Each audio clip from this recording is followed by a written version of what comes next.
Petri Wine brings you Basil Rathbone and Nigel Bruce in the new adventures of Sherlock Holmes.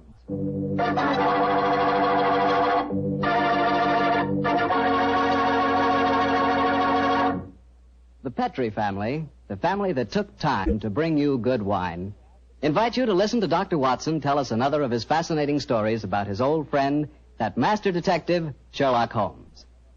You know, we're really happy to be back with you once again, and we're looking forward to getting together at this time every week from here on out. And I hope you won't mind if every once in a while I sort of get a word in edgewise about Petri wines. You know, and I really mean this, Petri wines are wonderful wines. For instance, right now, I wish I could give you a glass of Petri California port. You could hold that Petri port up to the light and look at its clear, deep red color. You could smell that luscious grape aroma. And best of all, you could taste that Petri port. What a flavor. That Petri port just sort of rolls around on your tongue, and oh boy, is that ever good. Try Petri port after dinner some evening, or try it when some friends drop in. You can serve it proudly because, after all, the name Petri is the proudest name in the history of American wines.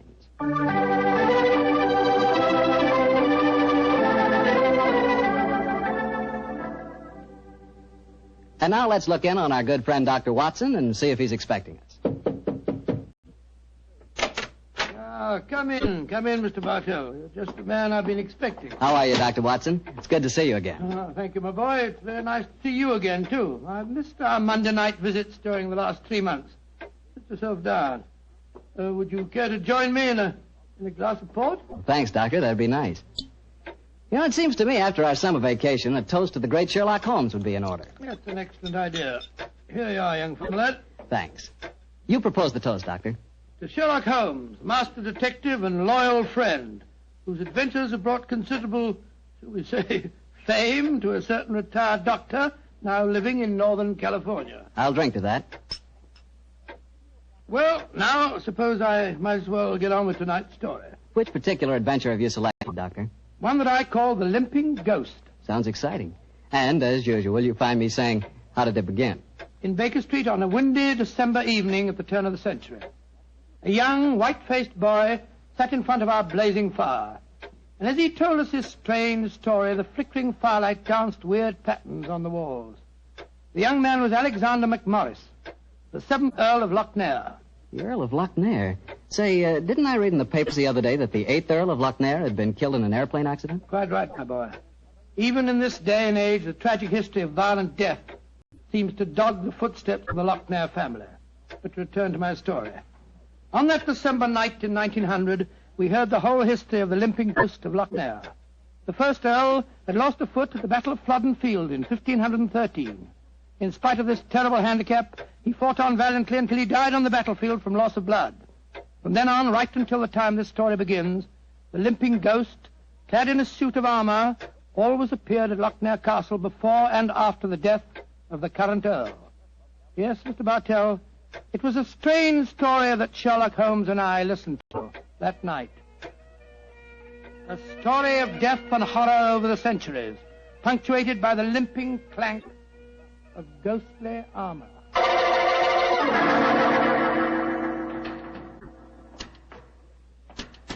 Milady, I have terrible news for you. Your husband, the Earl, was killed in the explosion that destroyed Lord Darnley.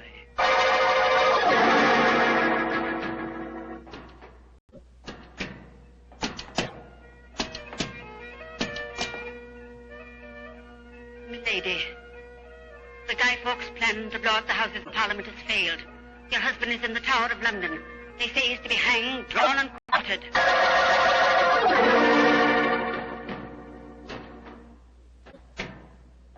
Madam, I regret to inform you that your husband, on my instructions, has been arrested for murder. I have no doubt that he will hang. And that's the story of the Lochnairs, Mr. Holmes. You were instrumental in sending my great uncle to the gallows, a fate which he richly deserved, I'm told. So, it seemed only natural to come here to Baker Street and consult you now that I'm in trouble. I shall be most happy to do anything I can to help you, sir. I don't remember anything about your sending the Earl of Lochnair to the scaffold, Holmes. Well, he did, Dr. Watson. Oh, really? And the servants have always sworn the ghost really did walk at midnight on the day that he was hanged. Indeed. Now, sir, I suggest that you tell us what problem brought you here. The ghost is walking again, Mr. Holmes. You know what that means. According to the legend, that the present Earl will die. Exactly. And as I'm the present Earl, you can see why I'm rather worried. Am I to understand that you've actually seen this ghost yourself? Yes, Mr. Holmes. The night before last, Betty, well, that is, Miss Nolan and I were sitting in the dining hall in front of the fire when we heard a strange sound up in the musicians' gallery. We looked up and in the moonlight saw a ghostly figure in armor limping towards the staircase. Oh, gracious me. My dear sir, you're certain that you really saw it? Moonlight can play strange tricks, you know. There wasn't any doubt about it, Doctor. We both saw and heard it. What did you do? I started to go towards the stairs, but as I did so, Betty screamed and then tumbled to the floor in a heap. Fainted, I suppose. Yes. While I was reviving her, the ghost disappeared. Who's staying with you at Lochnair Castle at the moment? Well, there's Betty Nolan. She's the sister of James Nolan. He looks after my estate. Betty and I are engaged to be married. Oh, Thank you. Yes, indeed. Anyone else staying with you? Yes, a distant cousin of mine, Jeremy K. McMorris, an American. He turned up in England a couple of months ago with his son Walter. They're both with me at the present. A distant cousin. That's right, Mr. Holmes. Actually, they're descendants of a more than usually black sheep branch of the family. I don't know how long the old man's going to be with us, though. If you ask me, he's a dying man. How do you say that, sir? As far as I can gather, he's been wasting away for years. It's only a question of time before his strength fails him entirely. I was hoping perhaps you could take a look at him, Dr. Watson. That is, if I could persuade you and Mr. Holmes to come and stay at the castle for a few days. Well, what about it, Holmes? It's an intriguing problem, Watson. The current Earl of Lochnair would seem to be in danger. A cousin of his is dying of an obscure disease, and the ghost of Lochnair Castle is walking again. Yes, it's an irresistible invitation. I see no reason why we can't leave on the Scotch Express tonight.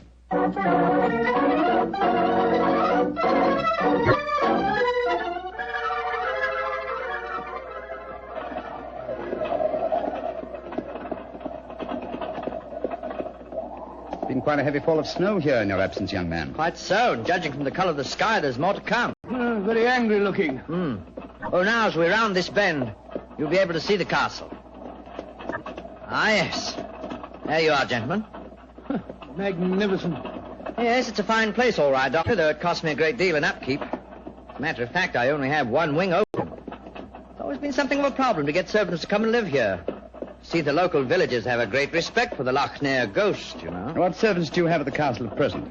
Well, cook housekeeper, Mrs. McClintock, fine old lady who's been with me for 6 years now. And then there's old Tammas. He served my family for as long as I can remember. As a matter of fact, there he is now. Hello, Tammas. I'm glad to see you back, my lord, and that's a fact. Oh, thank you, Tammas. Oh, these gentlemen are Mr. Sherlock Holmes, Dr. Watson. Good day to you, gentlemen. How'd you Good do? day, Thomas. Good day. Before I trap round to the stables, I may as well break the news to you. Yes, what's happened, Tammas? It's your cousin, my lord.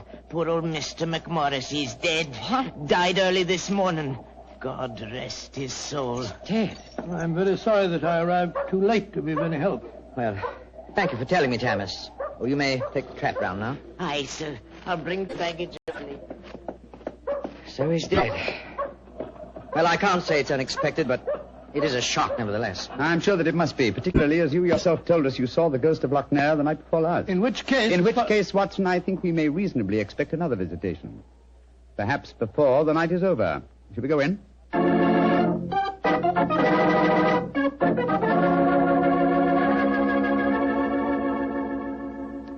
This is Miss Nolan, my fiancé, Mr. Sherlock Holmes, and Dr. Watson. I'm very glad to meet you. How do you do, sir? And this is her brother, James Nolan, the manager of my estate. How do you do, sir?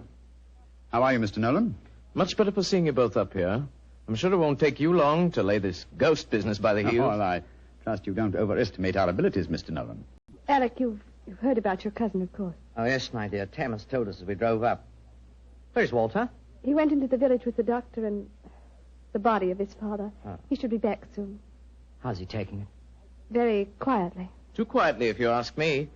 Those Americans are pretty demonstrative people, you know, and Walter's has been no exception.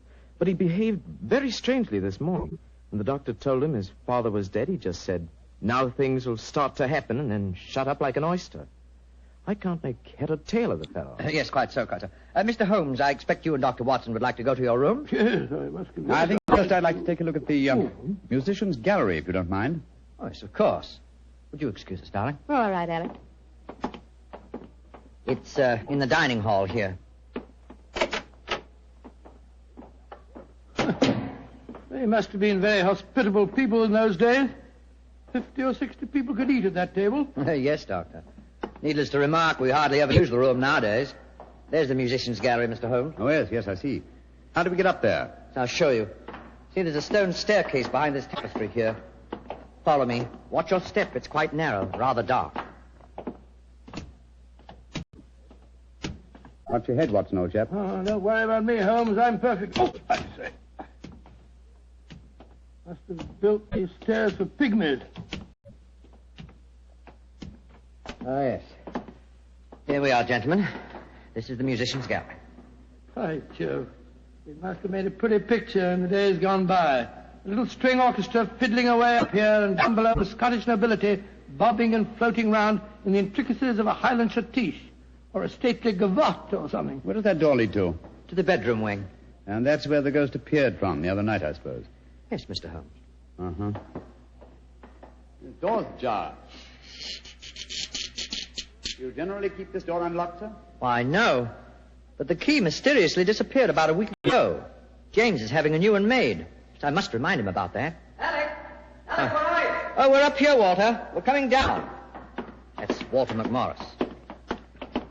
My dead cousin's son. Poor fellow, this must be a dreadful day for him. Yes, I'm afraid this is going to be a rather painful interview. Oh, hello, Walter. This is Mr. Sherlock Holmes and Dr. Watson. How do you do, sir? How do you do? Sherlock Holmes, huh? I've heard about you and your friend, Dr. Watson. Walter, old man, I'm dreadfully sorry about your father. Are you now? Isn't that nice of you? Well, you'll be sorry enough when you hear that I'm going to take you to court and prove that I'm the real Earl of Lochnair. Why, Walter, you're out of your mind. Am I? No. Father was out of his because he kept quiet all these years. But I'm going to have my rights. I've looked up the records. I've had genealogists working for months. And I've got all the facts that prove you're an imposter. Oh, man, what are you talking about? You know well enough. When Sherlock Holmes here sent your great-uncle to the gallows 20 years ago, the title and estate should have come to my father. When I leave here tomorrow, I'm going straight to the finest lawyer in London. Man, if you believe this, why have you said nothing about it till now? Because I'm smart. I found out a thing or two since I've been staying here. And one of the things I found out is that your precious fiancée and her brother wouldn't look twice at you if it weren't for your money and the title. Shut up. You'll find out. She's a smart little filly, and she knows what kind of a track she's running on. You dirt! My compliments, sir. A very professional uppercut. Yes, and a very well-deserved one. Offensive scoundrel. Sorry about this. Please don't say anything in front of Betty. It'd only upset her. I quite understand. Come along, Watson. Let's go and find our rooms.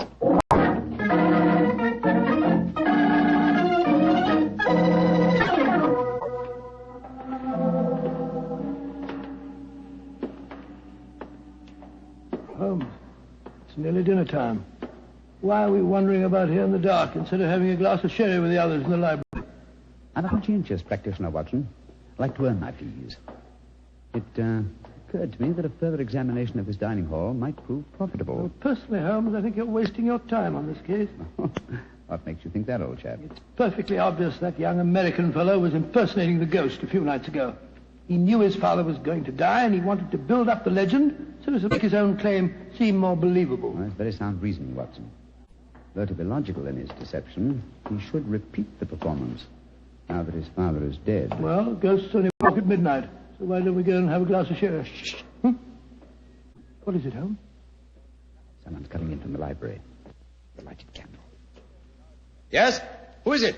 It's me, Mrs. McClintock, the housekeeper. Oh, gracious me, you gave me quite a start. I heard voices and I knew the candles were not alight in here, so I came in to see who it was. You're watching for the ghost, I suppose.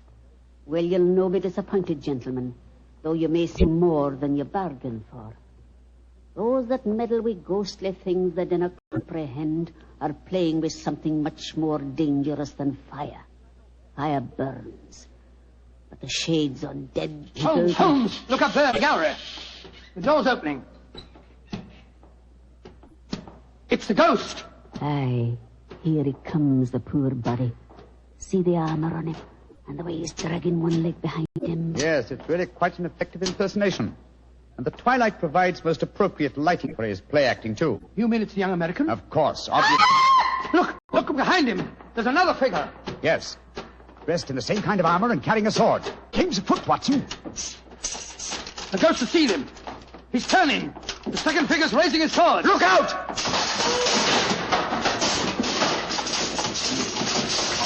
Great heavens. He's knocked him through the railings. That must be a 20-foot fall. Come on, old fellow.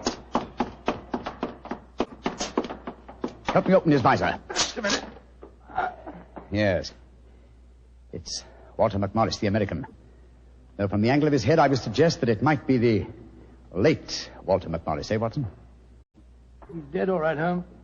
Neck broken. Meanwhile, the second figure has been able to slip back through that corner's capers. Come on, he was dressed in armor. He can't go very fast. Perhaps we can overtake him.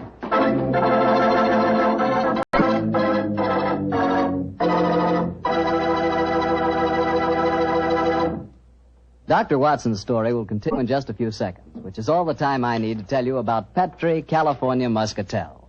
Ever try Petri Muscatel? It's a wine that looks like sheer gold, and it's made from big, plump, juicy Muscat grapes. Boy, pop one of those Muscat grapes into your mouth, and you know you've got something delicious. You know that. And you get the same flavor in Petri Muscatel. It's a perfect wine to serve a lady. Women love it. And that best time to serve it is after dinner or on a Sunday afternoon, you know, times like that. But just make sure it's Petri Muscatel, because that's the way to make sure it's going to be good. Remember, Petri.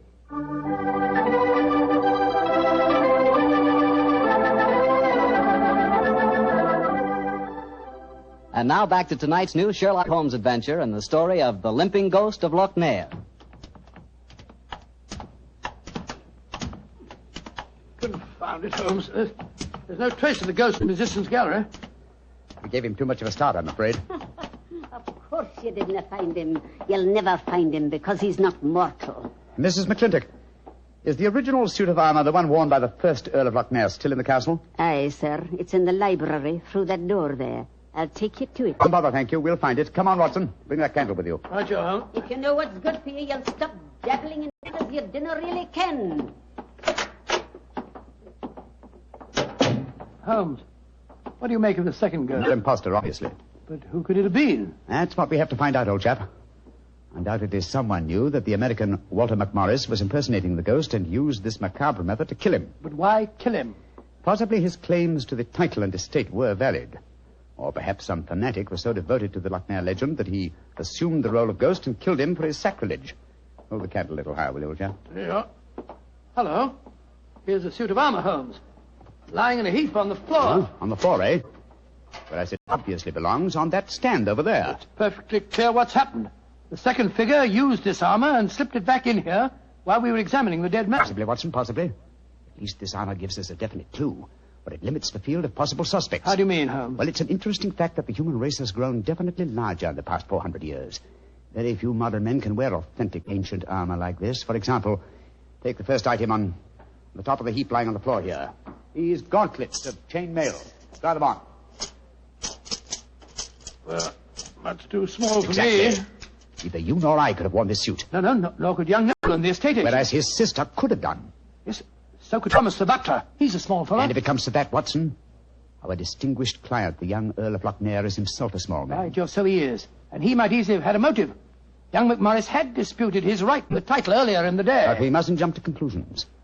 Nevertheless, you see what valuable evidence this armor has become. Hello. It sounds as if the rest of the party are on the scene. Yes, I suggest that we join them without making any reference to this suit of armor. Remember, old chap, one of them in there is a murderer, and we may have to set a trap to catch him.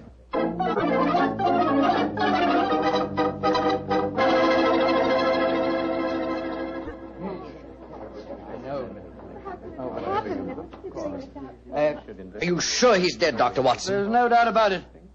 His neck was broken instantly by the fall. It's dreadful. Father and son both dying on the same day. And you said the real ghost came up behind him, Mr. Holmes, and struck him so they crashed through the railing up there. I said another figure dressed in armor killed him, Mr. Nolan. 'Twas a real ghost. I saw him with my own two eyes. He killed that man for trying to bring shame on the name of Loch Ness. Shouldn't we get into touch with the police? How can I get a message to them tonight? Have you looked outside? We're almost completely... Snowed in. Oh, Alec, I'm frightened. Hush, darling. There's nothing to be afraid of anymore. No, at least we have the assurance that the ghost will not limp again. Why? Well, the murderer has no further motive for impersonating the ghost. To walk now would be to support the dead American's claims. No, We shall spend a quiet night, and tomorrow I shall communicate with the proper authorities as to my quite definite notions regarding the murderer's identity. But if the ghost should walk again, Mr. Holmes? Well, then, sir, I shall know that at last I have encountered a truly supernatural crime and shall retire from the practice of detection.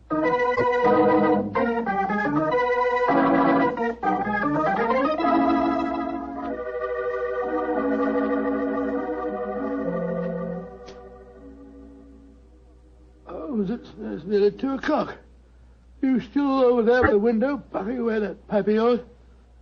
You know, I can't help feeling that young McMorris knows a great deal more than he told us. A great deal more. But you look about him I don't like. Never did trust a fellow who couldn't look you squarely in the eye. Don't you feel the same way, Holmes? Holmes? Holmes, where are you? Holmes! Shh. What, Watson? Where have you been? I thought you were over there by the window. Been talking to myself. Never mind that, old chap. Get yourself on in a dressing gown. We're on the last lap of this strange, eventful tragedy. Oh, thank the Lord for that. Perhaps I can get some sleep. Holmes, where have you been? I went to the musician's bay and baited the trap. Now it's ready to spring. Don't dawdle, Watson. Come on, come on. I'm not dawdling. What do you mean you baited a trap? You'll see for yourself in a few moments. As a matter of fact, I really baited it when I said downstairs that if the real ghost should walk again, I would retire from the practice of detection. I didn't understand your saying that myself. Well, I was tempting the murderer to show his hand once more. Come on, please. Where are we going? To wait behind the curtain at the foot of the stairs leading to the musician's gallery. And I hope we don't have to wait very long.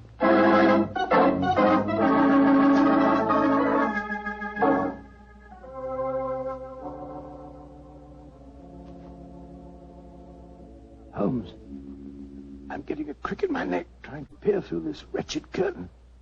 How much longer do we have to wait? Until our murderer arrives. You certain he'll come? Not certain, but hopeful. Extremely hopeful. You know who it is, don't you? Yes. But my proof is too thin for a court of law. I must catch him in the act. Here he comes. Splendid. Let's go up and grab him. No. They walk into my trap. He's coming towards the head of the stairs. Oh! Great Scott! Exactly. A simple piece of wire stretched across the gallery is remarkably effective, even with ghosts. Come on, Watson. Help me off with this visor. There we are. Good Lord, it's James Nolan. Exactly. What happened? You walked into a simple trap, my friend. I'm afraid the next trap will be more lethal, for it will undoubtedly prove to be the one beneath the gallows.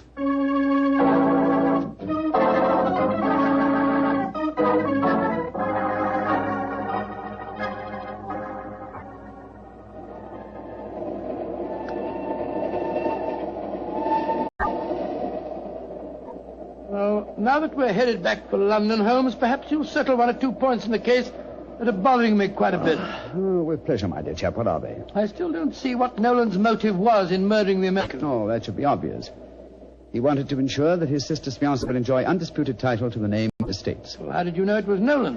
When I examined the authentic suit of armor, you see, it was obvious it had never been worn. But I still don't quite understand. Oh, come now, old chap. The suit of armor was in a heap on the floor. Yeah? And if it had been hastily discarded, and yet, the gauntlets were on top of the pile, you remember? Well, that's right, they were. If the suit had really been worn, the gauntlets would have been the first things to have been taken off, and so would have been underneath the pile. Obviously, therefore, the armor had been disarranged in order to make people believe the real ghost had walked. Yeah. After the American's death, the suspects were 4. Miss Nolan, her brother, Thomas, the butler, and the Earl himself. Well, I ruled out Mrs. McClintock because, you remember, she was standing behind us at the time of the murder. Well, I'm beginning to understand. All the suspects except Nolan were small enough to have worn the armor. That's right. Therefore, only he could have pretended to use it. Pretended? But he did use it. Oh, no, my dear fellow. Undoubtedly, he procured a similar one of modern manufacture. An amazing case, Holmes. An interesting one, at any rate. And once again, old fellow, I'm possibly reminded of an old Scottish litany. Scottish litany? Which one's that? Oh, you remember it. Ram ghoulies and ghosties and long-legged beasties and things that go bump in the night. Good Lord deliver us.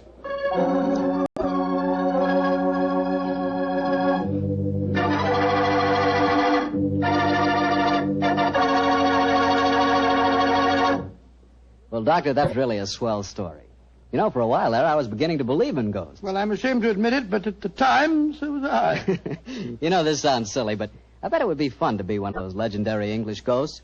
You know, go around sticking your nose into everybody's business and playing practical jokes like mad and nobody able to figure out who did it. That would really be fun in a way. Well, you can go around scaring people all you want to, but not for me. I think a ghost leads a terrible life herself. For instance, a ghost can't have the pleasure of eating a nice, juicy steak. Yeah, or drinking a glass of really good wine. Ah, now you're talking, young fellow, my lad. Petri wine. Yeah, still talking, young fellow. You see, when I say good wine, I always mean Petri wine because you can depend on Petri. I know. Why, the Petri family has been making wine for generations, handing on down from father to son, all their skill and knowledge and experience. When you realize they started the Petri business way back in the 1800s, well, common sense tells you the Petri family knows practically all there is to know about the fine art of turning luscious grapes into clear, fragrant wine.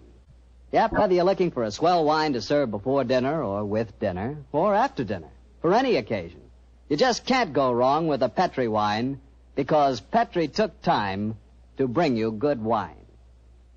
Now, Doctor, what story are you going to tell us next week? Well, now, next week, Mr. Bartell, I'm going to tell you a strange adventure that Holmes and I had in the English countryside. It concerns the apparent madness of a certain Colonel Warburton and the puzzling mystery of 2 dead dogs.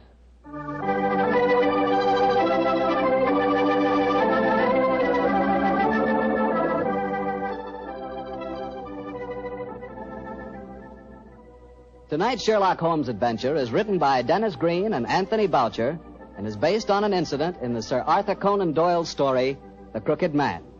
Mr. Rathbone appears through the courtesy of Metro-Goldwyn-Mayer, and Mr. Bruce through the courtesy of Universal Pictures, where they are now starring in the Sherlock Holmes series.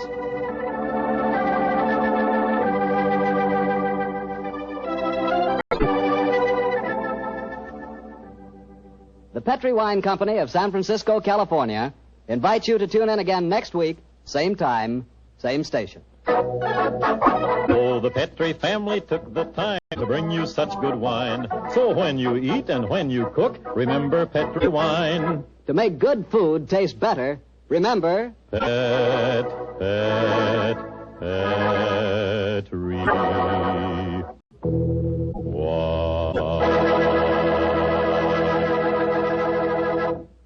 This is Harry Bartell saying goodnight for the Petri family. Sherlock Holmes comes to you from our Hollywood studios. This is the Mutual Broadcasting System.